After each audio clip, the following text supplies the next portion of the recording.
नमस्कार दोस्तों, साहित्य समाधान के मंच से मैं डॉक्टर रीता गौड़ आपका हार्दिक स्वागत करती हूँ, अभिनंदन करती हूँ। पिछले सत्र में दोस्तों हमने भारतेंदु हरिश्चंद्र का एक निबंध पढ़ा था और उसके संबंधित प्रश्न भी किए थे। हम पिछले कुछ समय से यही परंपरा अपना रहे हैं कि एक सत्र हम निबंधों का करते हैं, रचनाओं का करते हैं और एक सत्र काव्य शास्त्र का करते हैं। तो आज के सत्र में हमने कई सत्र कर लिए हैं भारतीय काव्य शास्त्र के, कुछ एक अब पाश्चात्य काव्य शास्त्र के करेंगे और बीच बीच में जैसे भी समय और अवसर होगा अनुकूल उसी के अनुसार हम सत्र आयोजित करते रहेंगे। तो आज के सत्र में दोस्तों हम पढ़ने वाले हैं अरस्तु, जो कि पाश्चात्य काव्य शास्त्र के और यूनान के एक महान दार्शनिक माने जाते हैं और इनसे संबंधित सत्र, इनकी विचारधारा, इनका काव्य शास्त्रीय दृष्टिकोण हम एक सत्र में पहले ही विस्तार से पढ़ चुके हैं। तो उसी सत्र पर आधारित प्रश्न यहाँ प्रस्तुत किए जा रहे हैं, जिनके माध्यम से हम अपनी विषय वस्तु पर पकड़ मजबूत करेंगे। तो चलिए शुरू करते हैं आज का सत्र। आज के सत्र का सबसे पहला प्रश्न है दोस्तों, अरस्तु के विषय में निम्नलिखित में से असत्य कथन छांटिए।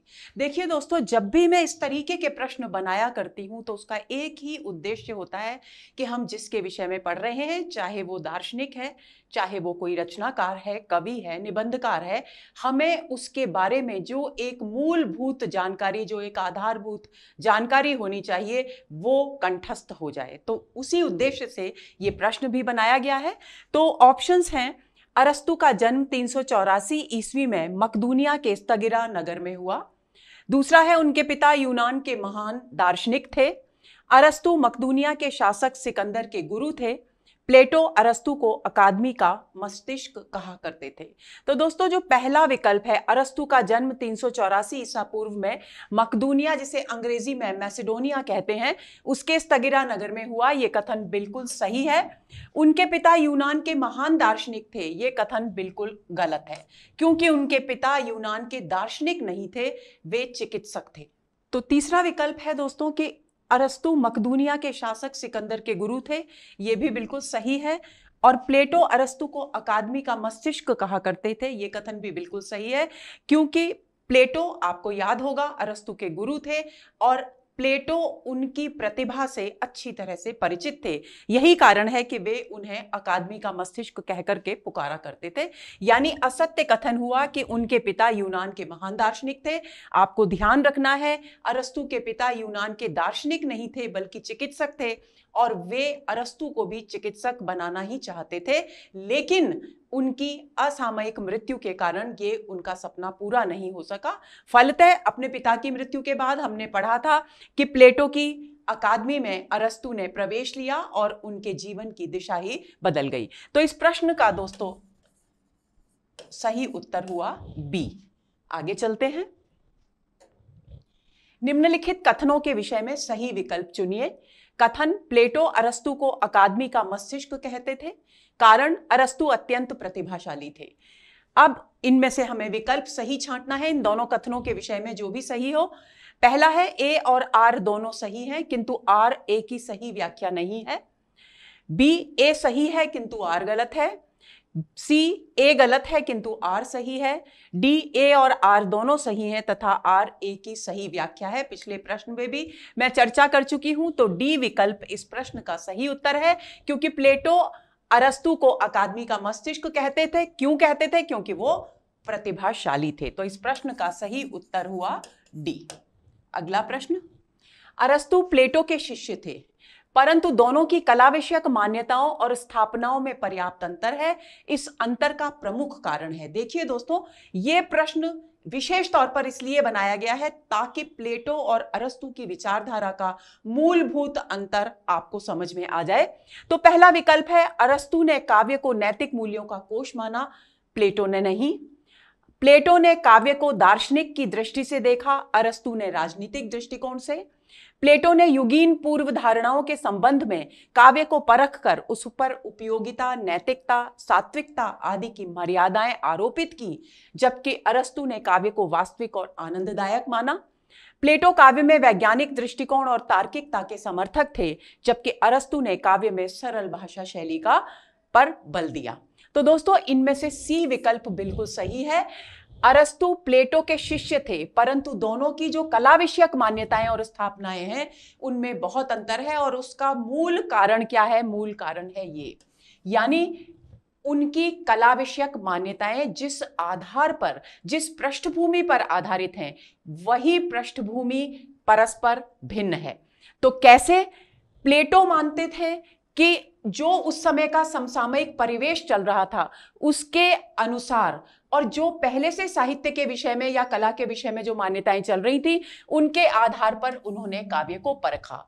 हमने चर्चा की थी प्लेटो के सत्र में कि एथेंस और स्पार्टा के युद्ध में एथेंस की पराजय से काफी दुखी थे प्लेटो, और वो मानते थे कि जब तक समाज में, राजनीति में, साहित्य में नैतिक मानदंडों को बलपूर्वक स्थापित नहीं किया जाएगा तब तक समाज को न तो एक अच्छी श्रेष्ठ दिशा मिलेगी और न ही हमें सफलता मिलेगी। और उसी दृष्टिकोण को आधार बनाकर उन्होंने कला को यानी काव्य को भी परखा।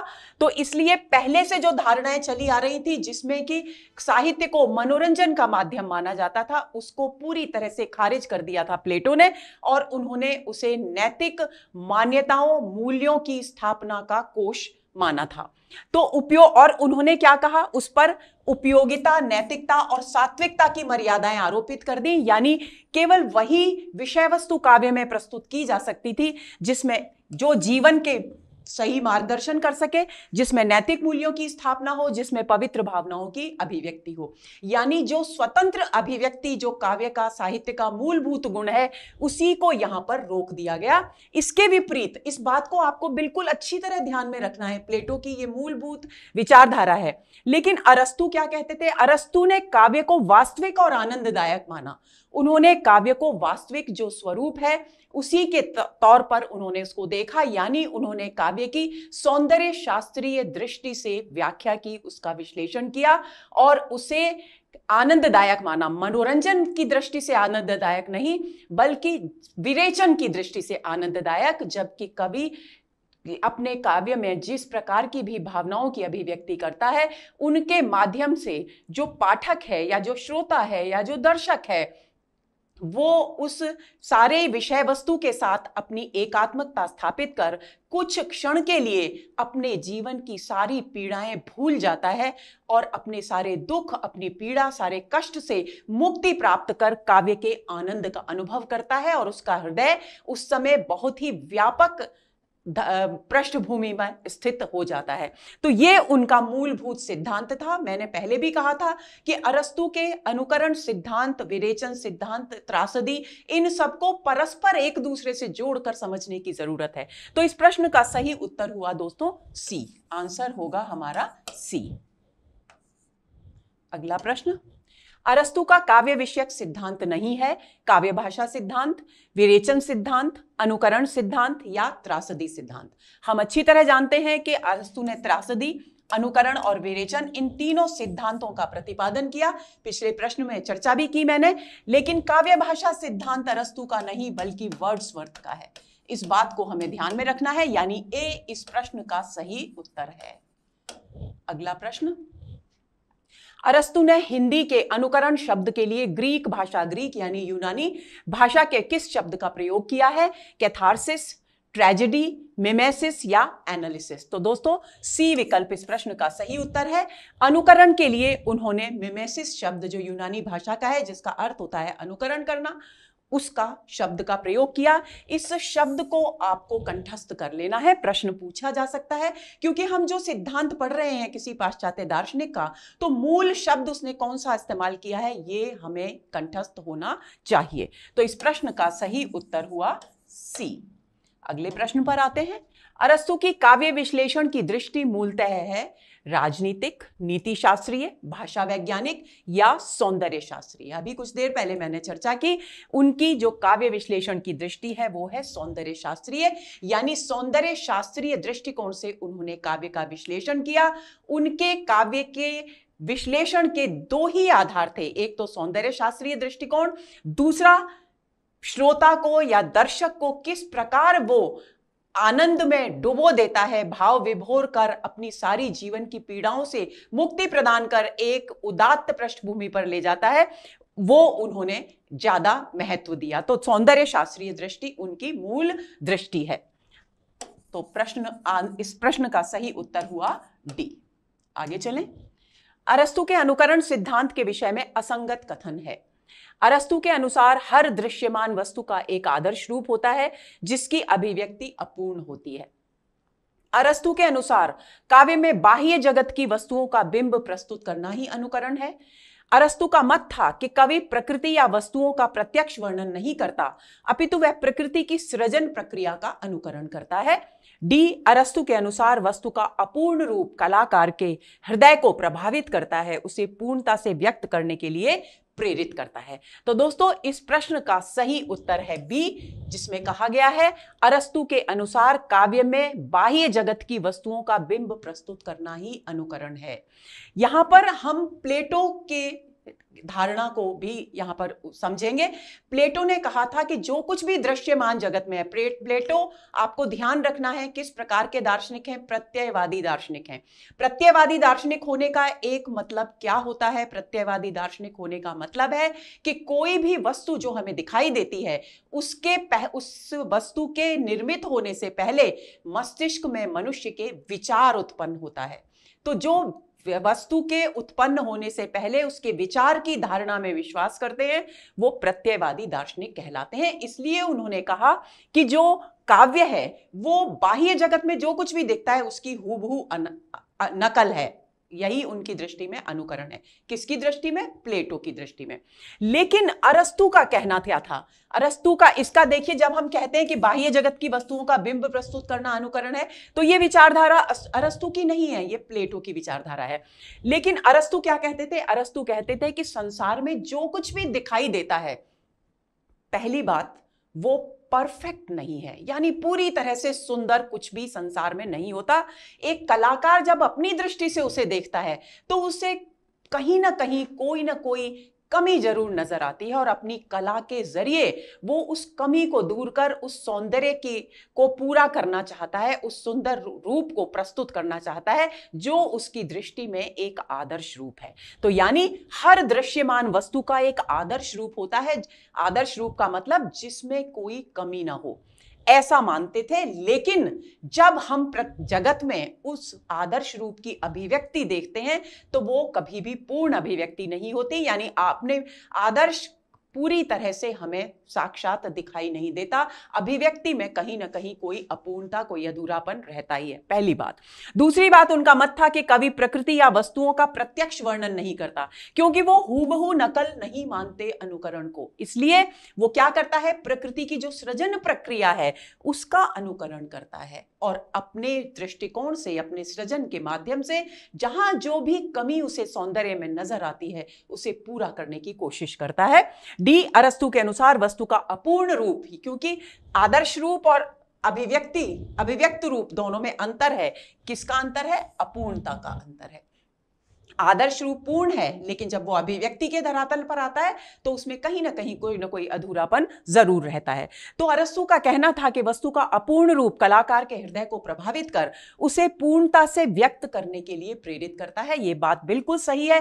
कलाकार के सृजन की मूल में जो प्रेरणा विद्यमान है वो यही है कि संसार में प्रतीयमान जगत में, इस प्रत्यक्ष जगत में कोई भी वस्तु अपने पूर्ण आदर्श रूप में अभिव्यक्त नहीं होती। हर वस्तु में कोई ना कोई अधूरापन होता है और कलाकार उस अधूरेपन को अपनी सृजन की प्रतिभा के माध्यम से पूरा करने का प्रयत्न करता है और यही अनुकरण है। तो ये इस प्रश्न का सही उत्तर असंगत कथन कौन सा हुआ? बी, क्योंकि ये अरस्तु का नहीं बल्कि उनके गुरु प्लेटो का मत है। तो बाकी तीनों कथन अरस्तु के अनुकरण सिद्धांत को पूरी तरह से अभिव्यक्त करते हैं। तो इन तीनों बिंदुओं को आप अपने ध्यान में रख लेंगे तो अनुकरण सिद्धांत के विषय में कोई भी धारणा, कोई भी प्रश्न आपका गलत नहीं होगा। आगे चलें। अरस्तु के अनुसार अनुकरण है हूबहू नकल, आदर्श की स्थापना करना, वैज्ञानिक दृष्टिकोण पर आधारित सृजन, दृश्यमान जगत की वस्तुओं का कल्पना, संवेदना और आदर्श के माध्यम से पुनः सृजन। तो देखिए, हूबहू नकल अभी हमने इतनी चर्चा कर ली, प्लेटो का काम है। आदर्श की स्थापना करना अनुकरण नहीं है, बल्कि जो आदर्श रूप है उसकी सृजन प्रक्रिया का अनुकरण करके उस कृति के, उस दृश्यमान जगत की वस्तु को पूर्ण रूप में अभिव्यक्त करना है। तो वैज्ञानिक दृष्टिकोण से यहां कोई लेना देना नहीं है। तो डी विकल्प इस प्रश्न का सही उत्तर है कि दृश्यमान जगत की वस्तुओं का किसके आधार पर, इन बिंदुओं को ध्यान में रखना है, कल्पना, संवेदना और आदर्श। कल्पना, क्योंकि जब भी हम किसी जगत को, जब भी कोई कलाकार संसार में किसी भी चीज को देखता है तो वो उसमें जो अधूरापन पाता है तो उसके आदर्श रूप की कल्पना करता है, इसलिए कल्पना जरूरी है। फिर वो अपने हृदय में अपनी संवेदनाओं से उस आदर्श रूप को जोड़ता है और उसके आधार पर उस आदर्श रूप की प्रस्तुति करने का, फिर से उसका पुनः सृजन करता है, फिर से उसे सृजित करता है, और यही अनुकरण है। यानी प्रकृति की सृजन प्रक्रिया का अनुकरण ही अरस्तु के अनुसार अनुकरण है, जिसमें एक कलाकार प्रकृति की किसी भी वस्तु के अधूरेपन को, उसकी अपूर्णता को पूरा करने की कोशिश करते हैं, उसके आदर्श रूप को अभिव्यक्त करने का प्रयत्न करते हैं। तो डी इस प्रश्न का सही उत्तर है, आंसर हुआ हमारा डी। अगला प्रश्न, अरस्तु के काव्यशास्त्र से संबंधित ग्रंथ है रेटोरिक, पोएटिक्स, पॉलिटी या निकोमेचन। तो दोस्तों रेटोरिक और पोएटिक्स, इन दो ग्रंथों के नाम आप याद कर लेंगे। ये दोनों ग्रंथ उनके काव्यशास्त्र से संबंधित ग्रंथ हैं। आइए कूट देखते हैं, केवल 1 2 2 3, तो ए विकल्प इस प्रश्न का सही उत्तर है, आंसर हुआ ए। अगले प्रश्न पर आते हैं। अरस्तु के अनुसार कवि या कलाकार किन वस्तुओं का अनुकरण करता है? चीजें जैसी हैं या थीं, चीजें जैसी कही या सोची समझी जाती हैं, चीजें जैसी होनी चाहिए, या उपर्युक्त सभी। तो दोस्तों अनुकरण सिद्धांत के मूल बिंदु जो हैं उनको यहां पर स्पष्ट किया गया है। डी विकल्प इस प्रश्न का सही उत्तर है। चीजें जैसी हैं या थी, यानी जैसी दिखाई दे रही है और जैसी पहले हुआ करती थी, ये बात इसका अनुकरण करता है। चीजें, क्योंकि हर वस्तु के स्वरूप में परिवर्तन होता है, सारी सृष्टि, सारी प्रकृति परिवर्तनशील है, तो जैसी पहले थी और जैसी अभी दिखाई दे रही है, दोनों में जो परिवर्तन है उसको वो उसका अनुकरण करता है। चीजें जैसी कही या सोची समझी जाती हैं, यानी कल्पना में उसका आदर्श रूप क्या है जो दिखाई दे रहा है वो, और चीजें जैसी होनी चाहिए। तो ये तो हो गया कल्पना, ये हो गया प्रत्यक्ष जगत, और जैसी होनी चाहिए ये हो गया आदर्श। इन तीनों का समन्वित अनुकरण करता है कोई भी कलाकार। तो उपर्युक्त सभी इस प्रश्न का सही उत्तर है, आंसर हुआ डी। आगे, अरस्तु ने काव्य का विषय किसे माना?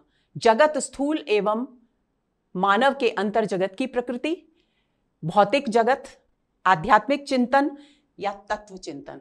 तो दोस्तों ए विकल्प इस प्रश्न का सही उत्तर है। यहां पर के टाइप होने से रह गया है। जगत के स्थूल एवं मानव के अंतर जगत की प्रकृति, यानी काव्य का विषय, काव्य में क्या अभिव्यक्त होना चाहिए अरस्तु के अनुसार?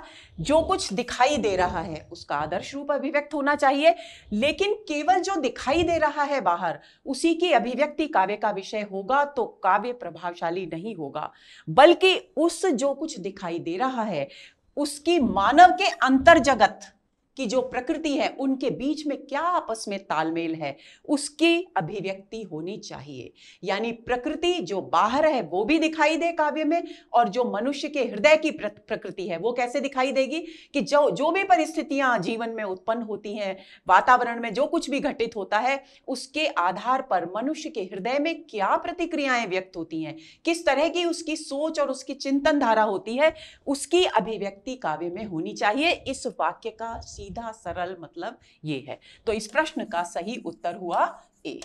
अगला प्रश्न, अरस्तु के अनुसार कलाकार का क्या उद्देश्य है? आदर्श मनुष्य का चित्रण, संवेदनशील मनुष्य का चित्रण, संभाव्य मनुष्य का चित्रण या दिव्य मनुष्य का चित्रण। सी विकल्प इस प्रश्न का सही उत्तर है। अब ये संभाव्य मनुष्य क्या है, देखिए आदर्श मनुष्य क्या है, पहले इसको समझ लेते हैं। यानी जो एक आदर्श आकृति है, कभी भी असत्य ना बोले, कभी किसी भी तरह की कोई गलत प्रवृत्ति किसी भी मनुष्य में ना हो, उसका चरित्र बिल्कुल उत्कृष्ट हो, इस तरह का जो आदर्श मनुष्य जो कि हमें संभव इस सृष्टि में दिखाई नहीं देता, उस मनुष्य का चित्रण करना कलाकार का उद्देश्य नहीं था। अरस्तु के अनुसार संवेदनशील मनुष्य का केवल संवेदनाओं से काम नहीं चलता जीवन में, इसलिए संवेदनशील मनुष्य का चित्रण करना भी उनकी दृष्टि में कलाकार का उद्देश्य नहीं है, बल्कि कलाकार का उद्देश्य है एक संभाव्य मनुष्य का चित्रण करना। अब प्रश्न यह है कि यह संभाव्य मनुष्य क्या है।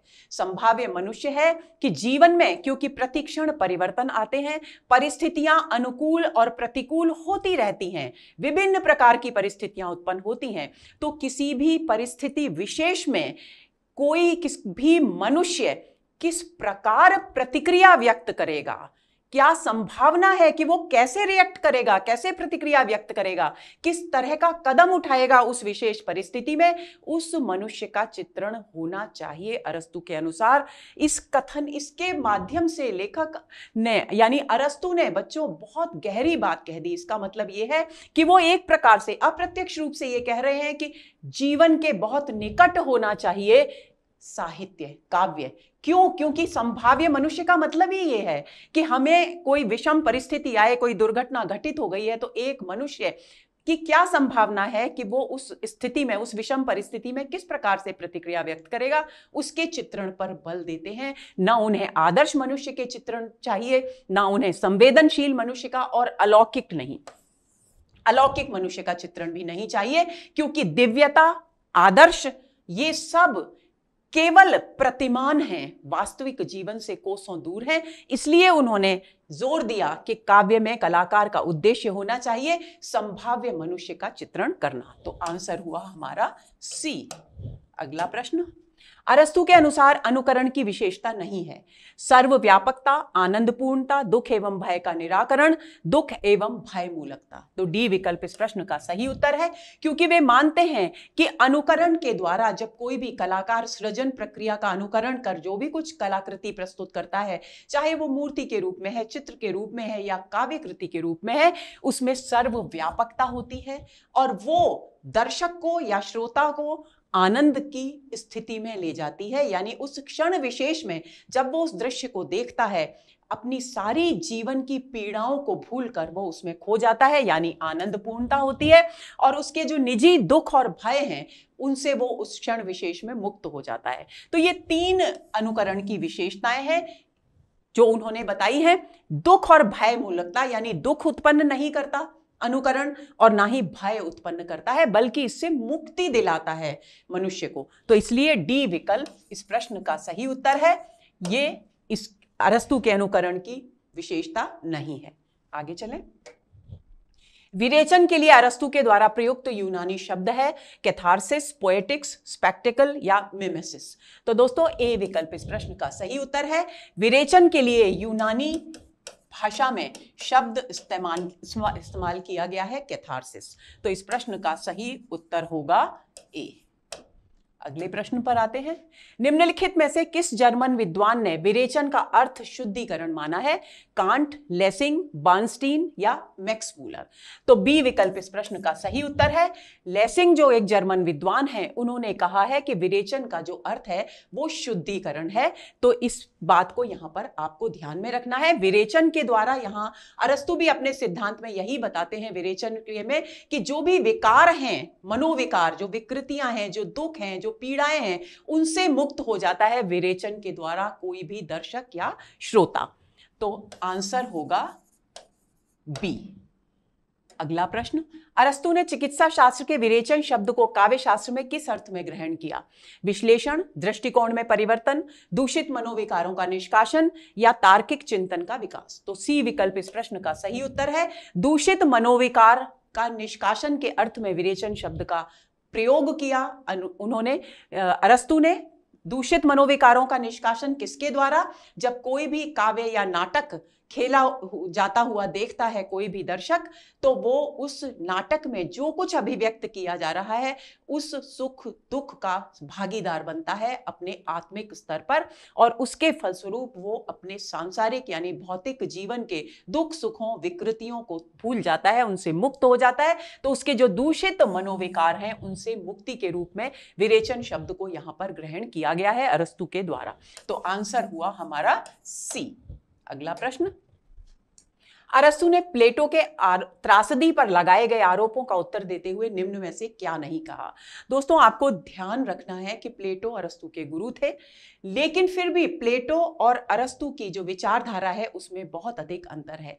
तो जब अरस्तु ने त्रासदी के विषय में अपने विचार व्यक्त किए तो उस पर बहुत सारे आरोप प्लेटो के द्वारा लगाए गए थे। तो हमें वो बताना है जो प्लेटो ने इस त्रासदी पर लगाया आरोप प्लेटो का इनमें से नहीं है। पहला, त्रासदी दर्शकों के लिए कष्टदायक है। त्रासदी भावोच्छलन नहीं है। त्रासदी त्रास और करुणा द्वारा पहले भावों को जागृत करती है। त्रासदी अंततः मानव मन का परिष्कार करती है।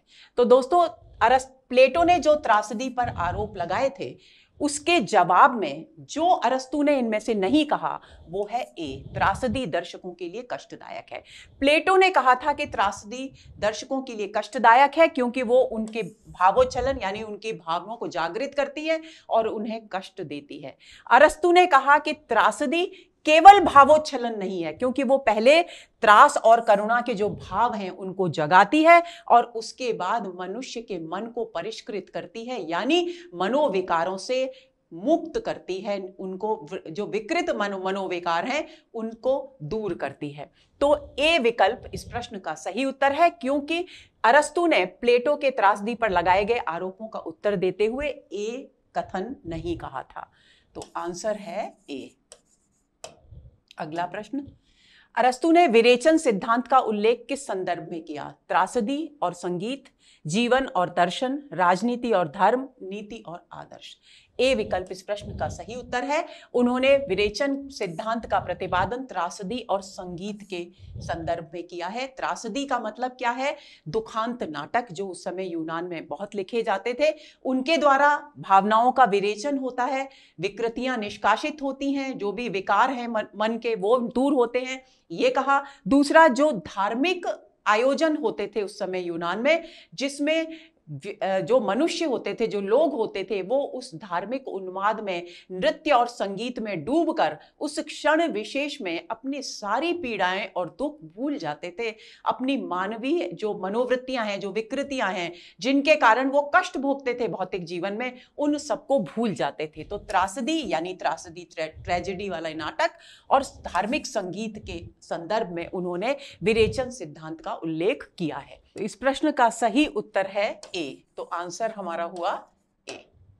अगला प्रश्न, अरस्तु ने राजनीति नामक ग्रंथ में संगीत के अध्ययन का क्या उद्देश्य बताया? शिक्षा, विरेचन, बौद्धिक आनंद की प्राप्ति, डी उपर्युक्त सभी। तो दोस्तों डी विकल्प इस प्रश्न का सही उत्तर है। शिक्षा तो है ही राजनीति नामक ग्रंथ में जो उन्होंने बताया है, विरेचन भी है और विरेचन होगा तो बौद्धिक आनंद तो प्राप्त होगा ही। तो इस प्रश्न का सही उत्तर है डी। अगला प्रश्न, अरस्तु के अनुसार त्रासदी का मुख्य उद्देश्य क्या है? विचारशीलता में वृद्धि करना, विरेचन की स्थिति उत्पन्न करना, मानव कल्याण करना या धर्म का विकास करना। तो बी विकल्प इस प्रश्न का सही उत्तर है। त्रासदी का अरस्तु के अनुसार मूल उद्देश्य है विरेचन की स्थिति उत्पन्न करना, ताकि मनुष्य अपने मन की विकृतियों से मुक्ति प्राप्त कर सके। तो इस प्रश्न का सही उत्तर हुआ बी। अगला प्रश्न, अरस्तु के विरेचन सिद्धांत की कलापरक व्याख्या का प्रतिपादन मुख्यतः किस विद्वान ने किया? लेसिंग, मैक्समूलर, कांट या बूचर। तो डी विकल्प इस प्रश्न का सही उत्तर है क्योंकि बूचर ने अरस्तु के विरेचन सिद्धांत की कलापरक व्याख्या का प्रतिपादन किया, यानी कलापरक जो व्याख्या का प्रतिपादन यानी विश्लेषण है वो बूचर के द्वारा किया गया। तो आंसर हुआ डी। अगला प्रश्न, अरस्तु के विरेचन सिद्धांत की धर्मपरक व्याख्या में भावों के विरेचन का माध्यम माना गया है दर्शन के अध्ययन द्वारा, धर्म ग्रंथों के अध्ययन द्वारा, धर्म पालन द्वारा, धार्मिक उन्माद से भरपूर नृत्य और संगीत द्वारा। तो डी विकल्प इस प्रश्न का सही उत्तर है। विरेचन सिद्धांत की जो धर्मपरक व्याख्या की गई है उसमें यही कहा गया है कि जब कोई भी धार्मिक उत्सव यूनान में आयोजित होते थे और उनमें भाग लेने वाले लोग धार्मिक उन्माद से भरकर नृत्य और संगीत में इतने डूब जाते थे कि वे अपने सांसारिक जीवन के दुख और पीड़ाओं को भूल जाते थे, यानी उसके माध्यम से उनका विरेचन होता था, उनकी मानसिक जो विकृतियां होती थी उनसे उनको मुक्ति मिलती थी और उन्हें एक अद्भुत आनंद की अनुभूति होती थी। तो धार्मिक व्याख्या में यह बात कही गई है। तो आंसर हुआ डी। अगला प्रश्न, विरेचन की नैतिक व्याख्या है मनोविकारों के उत्तेजन के बाद उद्वेग का शमन और तज्जन्य मानसिक विषदता से भावात्मक रुग्णता से मुक्ति, धर्म ग्रंथों के अध्ययन के उपरांत तर्क वितर्क करने के उपरांत प्राप्त आत्मिक संतुष्टि, धार्मिक उन्माद से युक्त नृत्य और संगीत द्वारा मनोविकारों की निष्कृति से प्राप्त आनंद, करुणा और त्रास की अभिव्यक्ति के माध्यम से प्राप्त कलात्मक संतुष्टि। तो देखिए दोस्तों, विरेचन की जो नैतिक व्याख्या है वो क्या है? ए, मनोविकारों के उत्तेजन के द्वारा उद्वेग का शमन, यानी जो उद्विग्नता है, जो मानसिक व्याकुलता है, उसको शमन यानी शांत करना और उससे मानसिक विस्तार होना। मानसिक विस्तार का मतलब क्या है? मानसिक विस्तार का मतलब है कि जब हम दुख और पीड़ा से मुक्त हो जाते हैं जिस क्षण, उस क्षण हम मानसिक विस्तार की स्थिति में होते हैं। क्यों? क्योंकि जब तक हम उस मानसिक विस्तार की स्थिति में नहीं होते तब तक हमारा चिंतन, हमारा मस्तिष्क केवल एक ही चीज के इर्द गिर्द घूमता रहता है और वो है हमारा कोई भी दुख या पीड़ा या चिंता का कारण। लेकिन जैसे ही हम उससे मुक्त होते हैं, हमारा ध्यान अन्य सुंदर वस्तुओं, आनंददायक वस्तुओं की तरफ भी जाने लगता है। तो मानसिक विस्तार से मतलब है अपने दुख और पीड़ा से मुक्त होकर ऊपर उठकर आनंद का अनुभव करना। तो भावात्मक रुग्णता उसके कारण, क्योंकि जब तक हम मानसिक विशुद्धता को प्राप्त नहीं करते, अरस्तु का कहना था, तब तक बहुत सारी विकृतियां हृदय में, मस्तिष्क में जमा होती रहती हैं और उनके कारण मानसिक रुग्णता होती है, यानी व्यक्ति उनसे मुक्त होकर कुछ भी श्रेयस्कर सोच ही नहीं पाता। तो ये नैतिक व्याख्या है, यानी नैतिक मूल्यों के विकास के लिए ये जरूरी है कि मनोविकारों की उत्तेजित किया जाए और जो व्याकुलता है मनुष्य के हृदय में उसे शांत किया जाए और मानसिक विषदता की स्थिति में उसे लाया जाए। तो इस प्रश्न का सही उत्तर हुआ ए। अगला प्रश्न, निम्नलिखित में से किस विद्वान ने कलात्मक परिष्कार को अरस्तु के विरेचन का अंग नहीं माना है? आचार्य रामचंद्र शुक्ल, नामवर सिंह, डॉक्टर नगेंद्र या पीतांबर दत्त पड़तवाल? तो दोस्तों सी विकल्प इस प्रश्न का सही उत्तर है। डॉक्टर नगेंद्र ने वो विद्वान हैं जिन्होंने कलात्मक परिष्कार को अरस्तु के विरेचन सिद्धांत का अंग नहीं माना है। तो आंसर हुआ हमारा सी। अगला प्रश्न, अरस्तु के अनुसार विरेचन का प्रतिफल है ज्ञान में वृद्धि, संतुष्टि, भावगत संतुलन या संवेदनशीलता? तो सी विकल्प इस प्रश्न का सही उत्तर है, क्योंकि अरस्तु के अनुसार विरेचन का परिणाम क्या है, क्या फल मिलता है विरेचन का? उद्विग्न, हमने अभी पढ़ा था कि भावों का उद्वेग होता है और जो उद्विग्नता है उसकी शांति होती है, यानी जैसे ही हमारी व्याकुलता शांत होगी हमारा भावगत संतुलन स्थापित हो जाएगा। तो भावगत संतुलन विरेचन का प्रतिफल है। तो आंसर हुआ हमारा सी। अरस्तु के अनुसार त्रासदी है अलंकृत भाषा में रचित नाट्यकृति जिसका उद्देश्य मनोभावों का विरेचन है, लोक भाषा में रचित कहानियां जिनका उद्देश्य धार्मिक भावना का विकास है, प्रतीकात्मक भाषा में रचित कविताएं जिनका उद्देश्य प्रकृति सौंदर्य का चित्रण है, सामान्य व्यवहारिक भाषा में रचित नाट्यकृति जिसका उद्देश्य नैतिक उपदेश देना है। तो ए विकल्प इस प्रश्न का सही उत्तर है। अलंकृत भाषा में रचित वो नाट्यकृति जो मनुष्य के मनोभावों का विरेचन करती है, यानी उनकी मानसिक विकृतियों से उन्हें मुक्त करती है, वही वास्तव में त्रासदी है। और त्रासदी आपको ध्यान रखना है, अंग्रेजी में ट्रेजेडी कहते हैं, यानी दुखांत नाटकों के लिए यह शब्द इस्तेमाल किया जाता है। तो आंसर हुआ हमारा ए। अगला प्रश्न, निम्नलिखित में से किस विकल्प में अरस्तु के द्वारा कथित त्रासदी के सभी तत्व हैं? कथावस्तु, चरित्र या पात्र, भाषा शिल्प, गीत योजना या विचार? बी चरित्र या पात्र, भाषा शिल्प, धर्मोपदेश, नैतिक मूल्य, दृश्य विचार। सी कथावस्तु, धर्मोपदेश, चरित्र या पात्र, भाषा शिल्प, जीवन मूल्य, गीत योजना। कथावस्तु, चरित्र पात्र, भाषा शिल्प, विचार, दृश्य संयोजना, गीत संयोजना। तो दोस्तों डी विकल्प इस प्रश्न का सही उत्तर है। आपको क्या ध्यान रखना है? आपको ध्यान रखना है कि त्रासदी का प्रतिपादन नाट्य साहित्य के संदर्भ में अरस्तु ने किया था और वो नाटक दुखांत नाटक हुआ करते थे। और किसी भी नाटक में कथावस्तु के साथ पात्रों का होना जरूरी है, दृश्यों का होना जरूरी है, उनके चरित्र का विकसित होना जरूरी है और दृश्य के साथ साथ गीत, भाषा तो होगी ही, गीत योजना का होना जरूरी है और एक विचार शुरू से आखिर तक नाटक में होना चाहिए जो कि दर्शकों को प्रभावित करने की क्षमता रखे, उनके हृदय पर अमिट छाप छोड़ सके। तो कथावस्तु यानी कथानक का गठन तो हो गई। कथानक किसके माध्यम से अभिव्यक्त होगा? पात्रों और उनके चरित्र के माध्यम से। और ये बात लिखित रूप में कैसे सामने आएगी? भाषा और शिल्प के माध्यम से। फिर इस को किसी भी विचार के बिना, किसी भी एक खास विशेष विचार के बिना कथावस्तु हो ही नहीं सकती, कोई भी काव्य कृति हो ही नहीं सकती।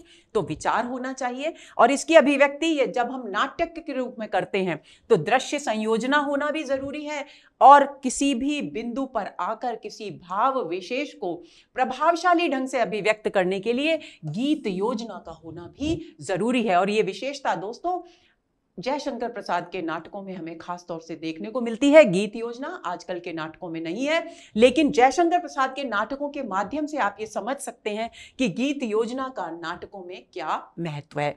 तो डी विकल्प इस प्रश्न का सही उत्तर है। अगला प्रश्न, अरस्तु के अनुसार त्रासदी के विषय में सत्य कथन है। त्रासदी महान कार्य व्यापारों का अनुकरण है। त्रासदी में चरित्र कार्य व्यापारों का पूरक होता है। त्रासदी का सबसे महत्वपूर्ण तत्व भाषा है। त्रासदी का सबसे प्रबल तत्व स्थिति विपर्यय और अभिज्ञान है। तो त्रासदी में महान कार्य व्यापारों का अनुकरण होता है, बिल्कुल सही है, क्योंकि उद्देश्य क्या है त्रासदी का? विरेचन करना। और विरेचन करने के लिए, क्योंकि अरस्तु ये मानते हैं प्रत्येक वस्तु अपूर्ण है और उसका आदर्श रूप होता है, तो महान कार्य व्यापारों का अनुकरण करना त्रासदी है। दूसरी बात, चरित्र कार्य व्यापारों का पूरक होता है, ये कथन भी बिल्कुल सही है। त्रासदी का सबसे महत्वपूर्ण तत्व भाषा है, ये सबसे महत्वपूर्ण, भाषा एक बहुत महत्वपूर्ण तत्व है, लेकिन सबसे महत्वपूर्ण तत्व त्रासदी का भाषा नहीं है। त्रासदी का सबसे प्रबल तत्व क्या है? स्थिति विपर्यय और अभिज्ञान। तो ये पहला, दूसरा और चौथा ये बिल्कुल सही है और कथन असत्य है। त्रासदी का सबसे महत्वपूर्ण तत्व भाषा है। कूट देखते हैं, पहला, दूसरा, चौथा।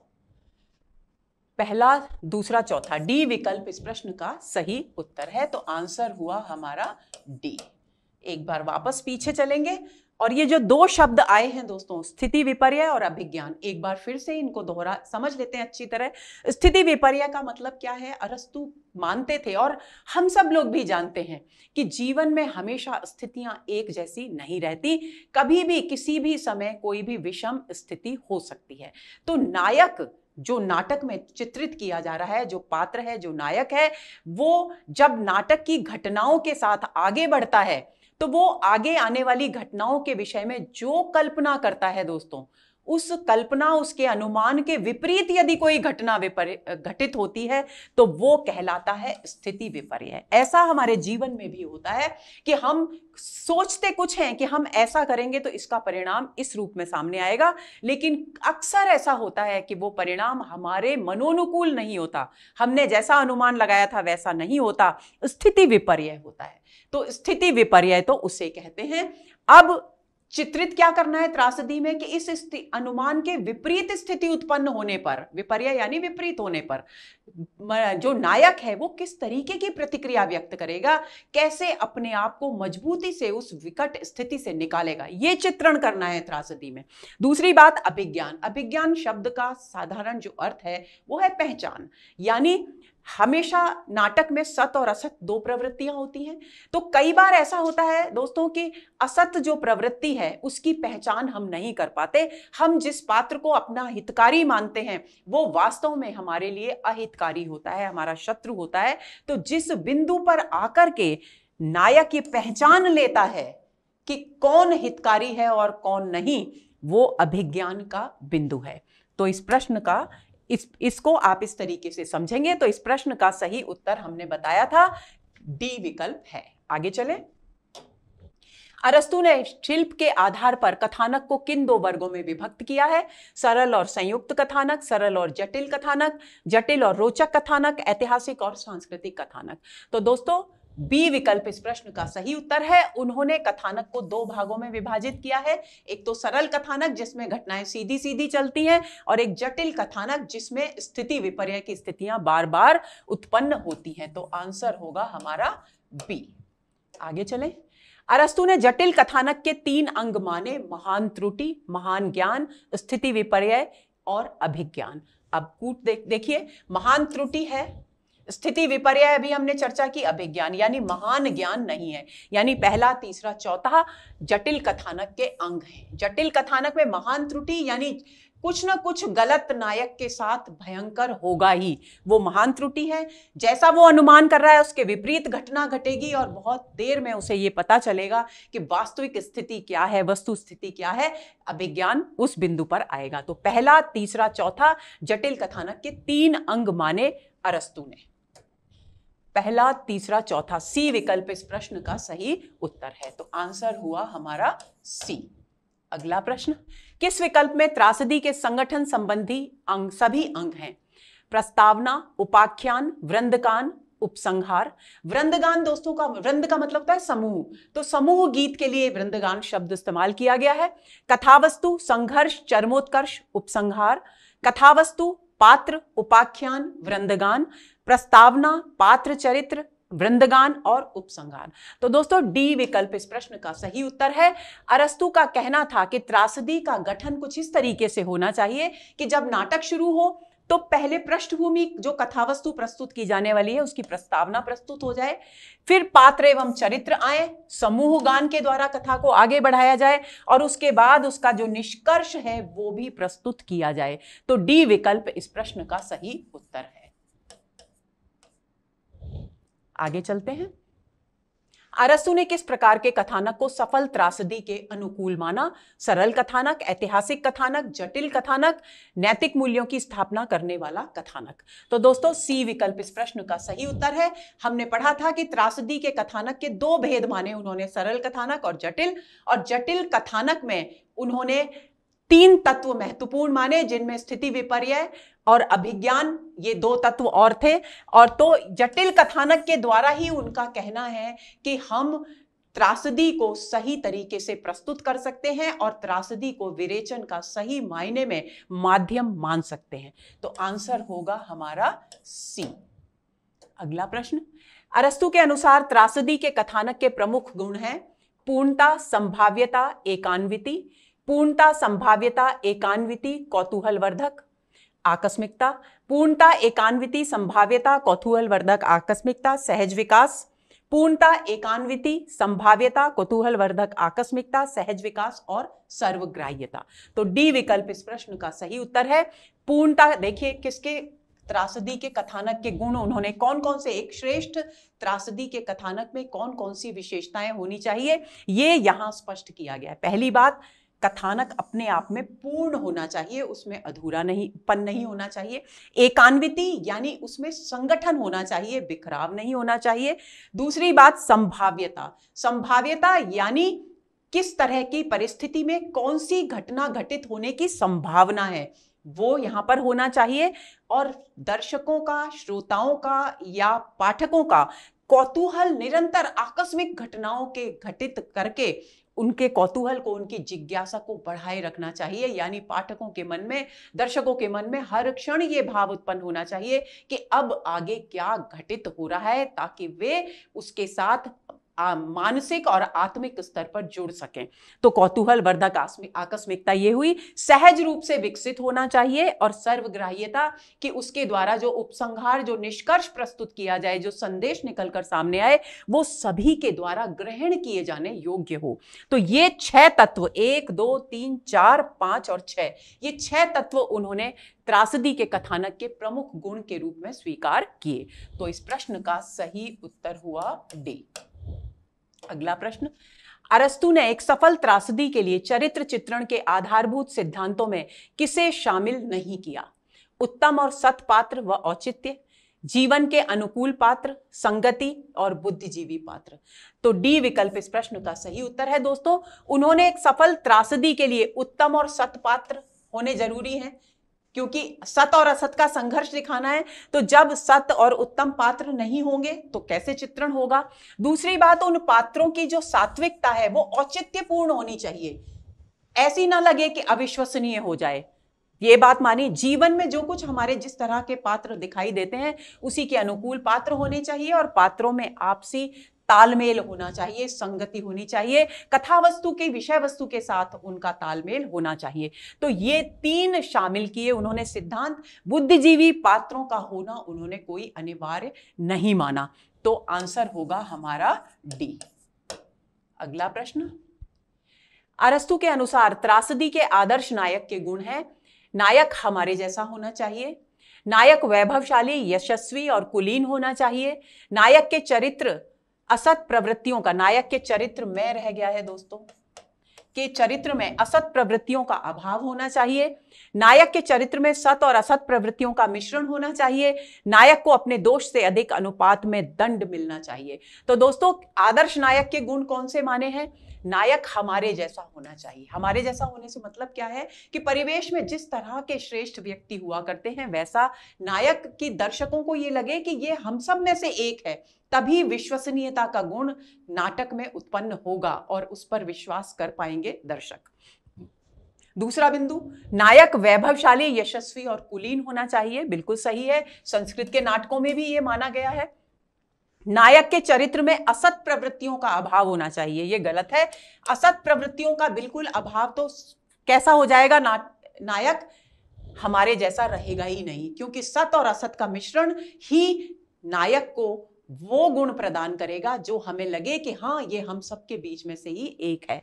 तो नायक के चरित्र में सत और असत प्रवृत्तियों का मिश्रण होना चाहिए, और नायक को अपने दोष के अनुपात में, अधिक अनुपात में दंड मिलना चाहिए। यानी उसने थोड़ी सी भी भूल की है तो उसे उसका 4 गुना दंड मिलना चाहिए। क्यों?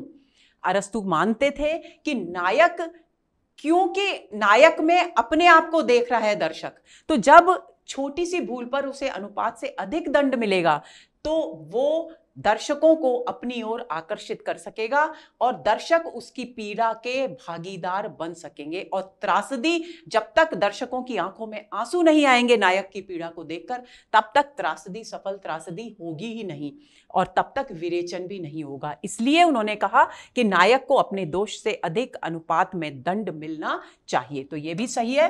तो पहला, दूसरा, चौथा और पांचवा ये सही है। पहला, दूसरा, चौथा और पांचवा, तीसरा गलत है। पहला, दूसरा, चौथा और पांचवा, डी विकल्प इस प्रश्न का सही उत्तर है।